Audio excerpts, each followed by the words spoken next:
Assalamualaikum warahmatullahi wabarakatuh. Saya Ivan Saban mau cerita.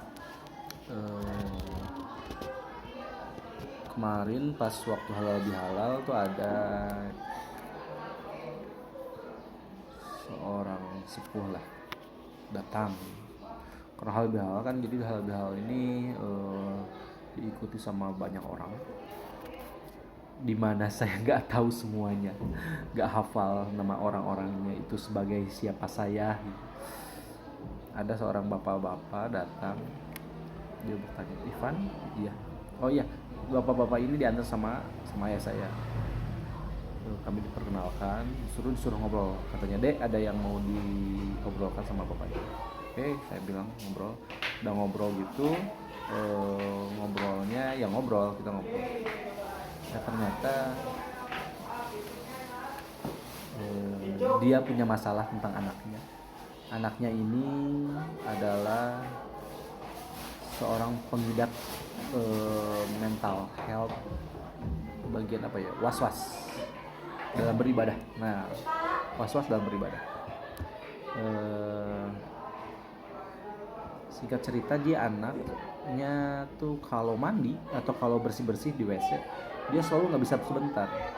Kalau perlu air untuk misal, maaf ya, untuk air misal untuk membersihkan setelah pipis atau buang air kecil gitu ya, dia selalu repot karena dia tidak yakin bahwa toharohnya bersih. Maka dia basahi sekujur bagian badan bagian bawahnya, itu baru lega. Dan itu selalu lama, part itu, bagian itu selalu lama. Anak bapak ini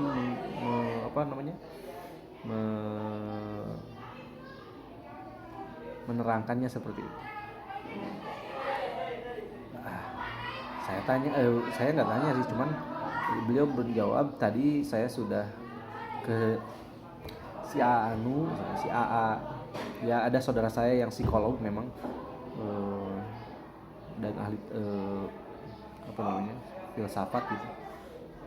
Dia si AA ini mengarahkannya ke saya, suruh sama Ivan saja yang menjawabnya gitu. Saya bukan ahli ya, maaf, ini bukan karena saya ahli, tapi saya itu mantan pengidap hal tersebut sama. Jadi dulu saya orang was-was juga. Saya terangkan aja, Pak. Was-was itu timbul karena ada beberapa hal. Yang pertama adalah perpaduan antara kehati-hatian seseorang karena ingin sempurna ibadahnya, ingin diterima oleh Allah Subhanahu wa taala, dengan kekurangan ilmu pengetahuan tentang ibadah tersebut. Nah, jadi timbul was-was. Jadi ketika kita ingin benar beribadah tapi ilmunya kurang, maka kita cari jalan pintas. Contoh misalnya, kalau karena saya takut wudhu saya tidak sah di air yang air yang sedikit, dan saya ilmunya kurang tahu tentang batasan air besar, air kecil itu seperti apa, yang katanya 2 kulak itu seperti apa, makanya daripada pakai bak di kamar mandi yang ukurannya seperti itu, yang notabene-nya saya nggak tahu itu 2 kulak atau enggak, makanya saya lebih baik untuk mencari keran yang mengalir gitu, seperti itu. Dan itu repot, Pak. Harus mencari sumber air yang sesuai sama ukuran saya, itu repot. Dan itu berhenti ketika saya tahu ukuran 2 kulak itu seperti apa. Saya tahu batasan